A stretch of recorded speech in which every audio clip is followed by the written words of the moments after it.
Hi, welcome back to Limits in Calculus.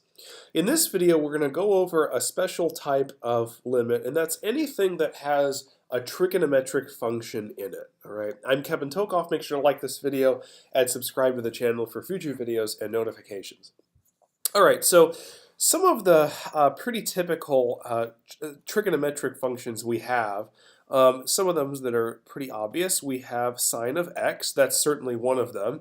Another common one that we can have is cosine of x, and then another super common one is tangent of x, okay? We can have cosecant, secant, and cotangent, but those are basically just reciprocals of these respectively, okay? So we're just going to concern ourselves a little bit with these.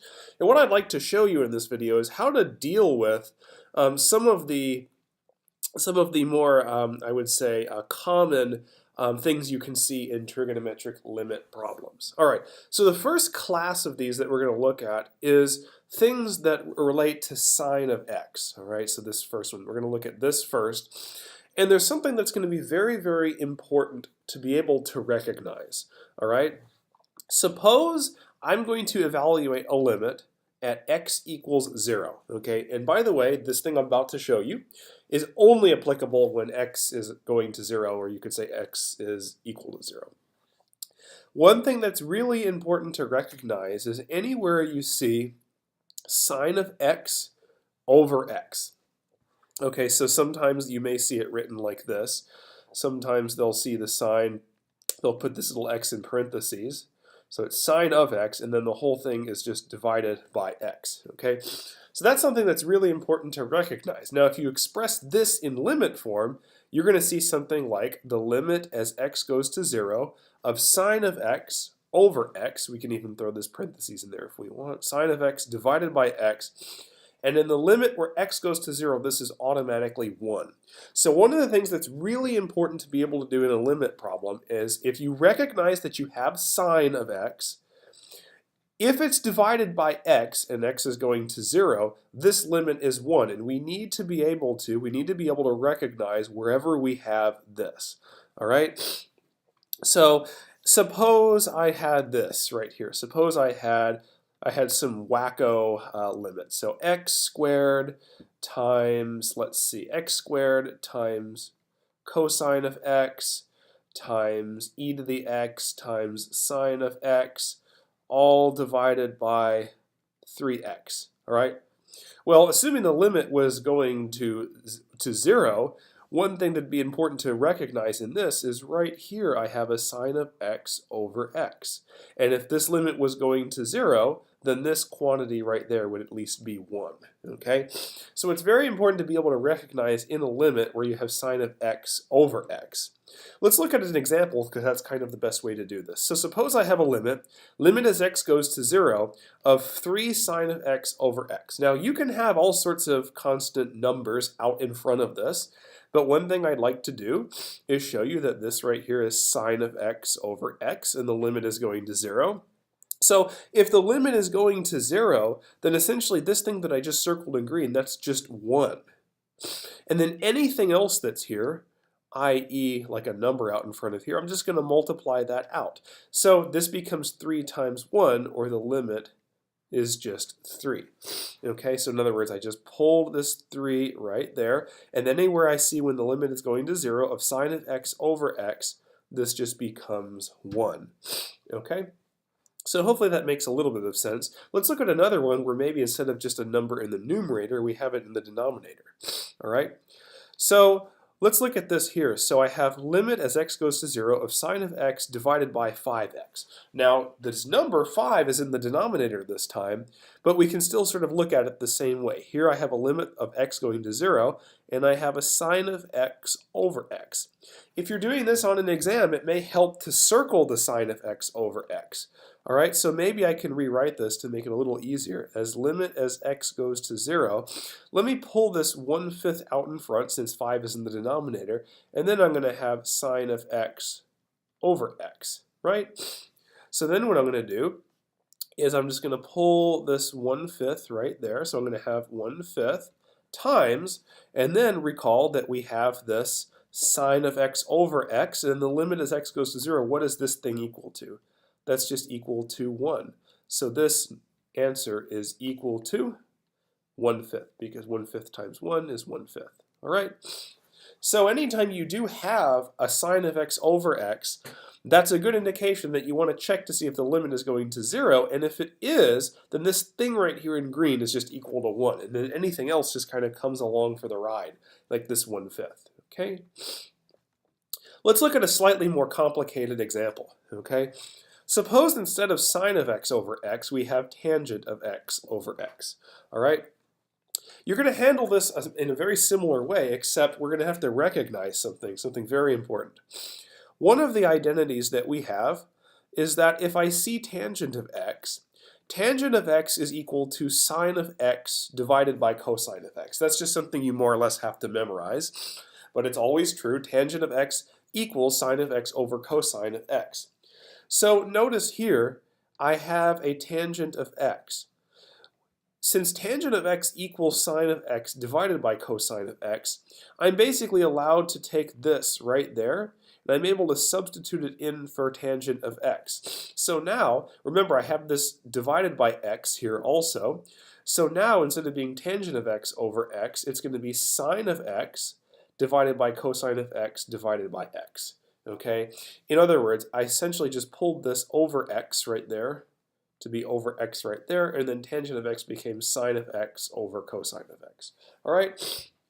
So now, if you notice here, I have the limit as x goes to 0 of sine of x divided by cosine of x divided by x. All right?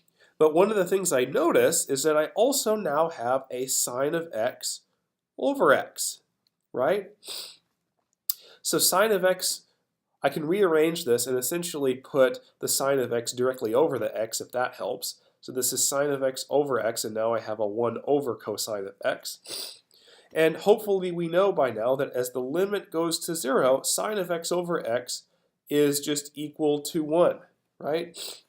Now, one of the things here that's really important to understand also, and why I can't just simply plug numbers in, that I have to know this identity, is what happens if I just simply plug x in for 0 here, okay? If I plug 0 in for x, I should say. Well, what's sine of 0? Well, sine of 0 is just 0, right? That's just something you sort of have to memorize. And then if I plug in 0 for x here in the denominator, I get 0 over 0. And that's not possible. I can't have anything divided by 0. So that's why I want to recognize that if I have the limit as x goes to 0 of sine of x over x, that this is just 1. Okay? Now, I do have this 1 divided by cosine of x here, but this is actually pretty handy because cosine of 0 is actually not 0. Okay? If I actually plug 0 in for x, right here in this cosine function, cosine of 0 is 1. All right? So this right here, if I evaluate essentially cosine of 0, or 1 over cosine of 0, this is just 1. So this thing is equal to 1, and then I have 1 times 1, or the answer is just 1. Okay? So, in other words, 1 over cosine of 0 is 1, and then sine of x over x as x goes to 0 is 1. So the only thing here is you just had to recognize that tan of x is sine of x over cosine of x, and make the appropriate substitution. Okay? So now, I want to look at ultimately another kind of problem that's very similar to this, okay? And that's in the event that instead of just having sine of x, right, now we actually have a number in front of the x. Now it's not just sine of x, it's sine of 9x. Or this 9 could be any number. It could be 3, it could be 1,000,000. Sine of 9x divided by just a simple x. Well, I'm actually going to do a similar thing, but there's kind of a rule here I'm going to jump to real quick. Remember how we said that if I had sine of x over x, and that was as the limit as x went to 0, that this was equal to 1, right? That this is something we just have to recognize right there. Well, in reality, essentially this actually is a broader class of functions that equal 1. In reality, when I did this for the problems over here, okay, in reality, the coefficient of this x was 1, and the coefficient down here is 1. So actually, this holds true as long as as long as whatever the coefficient of this x in the sine function equals the coefficient of x in the denominator. So in other words, I could say as x goes to 0, sine of 3x over 3x is 1. I could say sine of 1000x over 1000x is equal to 1. I could also say that sine of 10 billion x divided by 10 billion x is equal to 1. As long as these numbers right here are exactly the same. They have to be exactly the same. Now, one thing that would not be true is if I just said limit as x goes to 0 of sine of 9x over x equals 1. That's not true. In fact, we're going to find that it's not true at all whenever we work this problem right here. So the general rule is that in order for this limit of a sine of some x over x to equal 1, this number n right here has to equal this number n right there. As long as the numbers are exactly the same, the limit is equal to 0. So when I have this limit as x goes to 0 of sine of 9x divided by x, it would be nice if I had a 9 right here, right? But I don't. However, one thing we talked about in the previous video is multiplying by something called a fancy 1. All right, so for example, if I took this number, 3 divided by 3, what's that equal to? Well, that's just equal to 1, right?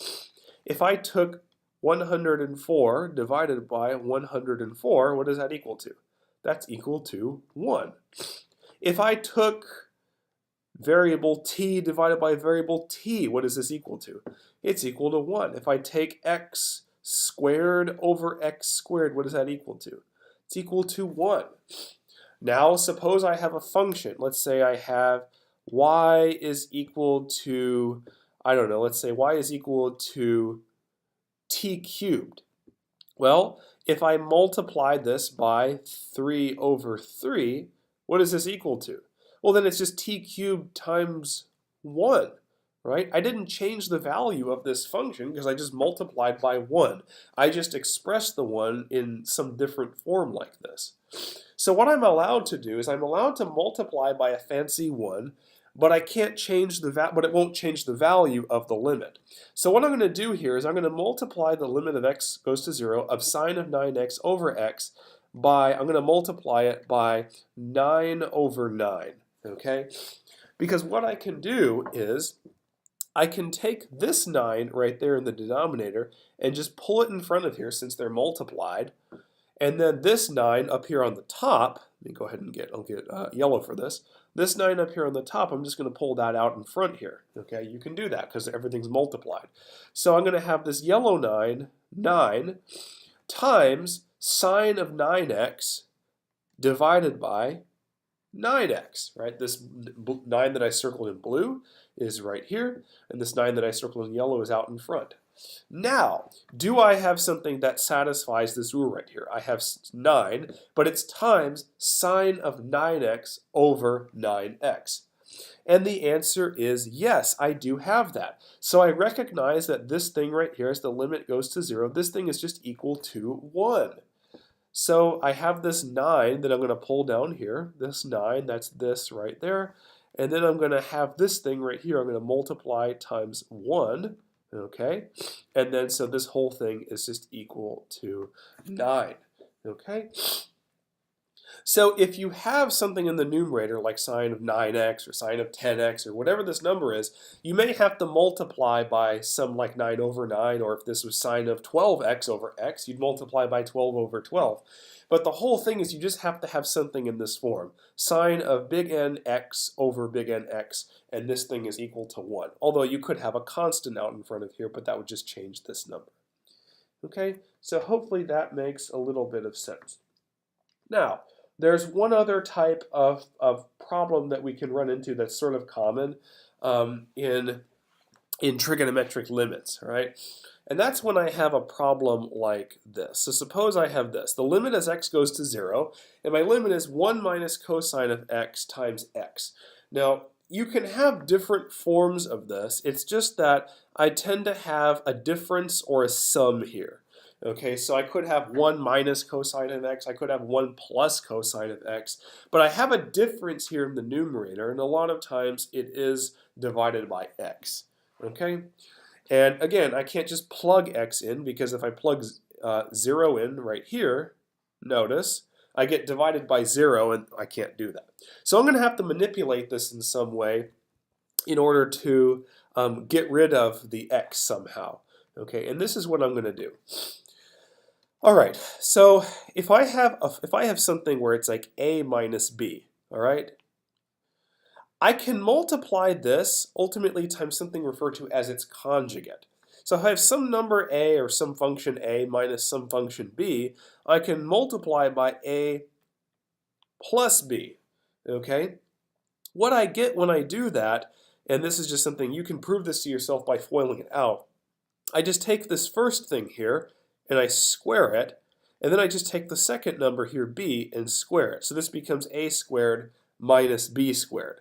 All right, so in other words, I can have this 1 minus cosine of x. If I take this 1 minus cosine of x, keep in mind there is a divided by x, I can multiply by another fancy 1, like I did in the previous problem. But what I'm going to do is I'm going to multiply the numerator and denominator by the conjugate of 1 minus cosine of x. So this is sort of, this a is like the 1, and this b is like the cosine of x. So if I want to get rid of this 1 minus cosine of x, I should multiply by 1 plus cosine of x. But I have to do that to the denominator too, so I'm multiplying by a fancy 1 here. So the limit becomes, limit as x goes to 0 of 1 minus cosine of x divided by x times 1 plus cosine of x divided by 1 plus cosine of x. All right? Now remember this thing here. When I have something a minus b times a plus b, I just take this first number, and it becomes a squared, you just square it, minus, you take the second number, and you just square it. So a squared minus b squared. So in other words, when I do this, it becomes the limit as x goes to 0 of this part right here, let me just circle it, this part, 1 minus cosine of x times 1 plus cosine of x becomes, I take the first number, 1, and square it, but 1 squared is 1, minus, and then the second thing is cosine of x, so I subtract, and then it becomes cosine of x squared. All right? And then I have divided by x, and then divided by 1 plus cosine of x. Those things stay there. Now, it may not seem like I really got anywhere, but I promise you I did, and here's how. There's a trigonometric identity, it's another one that you do have to memorize, in that it's if you take sine of x squared plus cosine of x squared, then this sum has to equal 1. All right? So notice, if I take this and subtract cosine of x squared from both sides, right, then I get sine of x squared is equal to, I have this 1, and then minus cosine of x squared. Well, notice this 1 minus cosine of x squared, that's what I have here in the numerator. So what I can do is I can just take the sine of x squared, and I can literally just substitute it in for that, all right? And that's where I get this right here. The limit as x goes to 0, I take this 1 minus cosine of x squared and substitute it for sine of x squared. And then it's still divided by x and divided by 1 plus cosine of x. All right? Now, sine of x squared. Well, if I have any function, doesn't matter, it could be x squared. This is just equal to x times x, right? If I have t squared, this is equal to t times t, right, essentially. So if I have sine of x squared, that's just equal to sine of x times sine of x, right? So I'm going to take the sine of x squared and just replace it with sine of x times sine of x. Still divided by x times 1 plus cosine of x. Well, that's actually really good. Why is that? Because I know my limit's going to 0, and I see I have a sine of x over x. All right? If you remember, this is just 1. The limit is going to 0. So all that leaves is the limit as x goes to 0 of, I'll pull this 1 right there, 1 times, and then I have what's left over, sine of x here divided by 1 plus cosine of x. And now, because cosine of 0 is not 0, I can actually just plug numbers in at this point. All right? So what is this equal to? What is sine of 0? Well, that's just 0. and then divided by 1 plus, what is cosine of 0? Cosine of 0 is 1, so it's 0 over 2, but that is just 0. Okay? So these are ultimately sort of the main techniques that you need for solving most trigonometric limits. Sometimes, and you may look at this because on some exams they could have one where you can just simply substitute. But if I have anything with x in the denominator and the limit's going to 0, that's usually an indication that I can't just simply plug things in. I'm going to have to recognize a sine of x over x, and if the limit's going to 0, then this thing is just 1.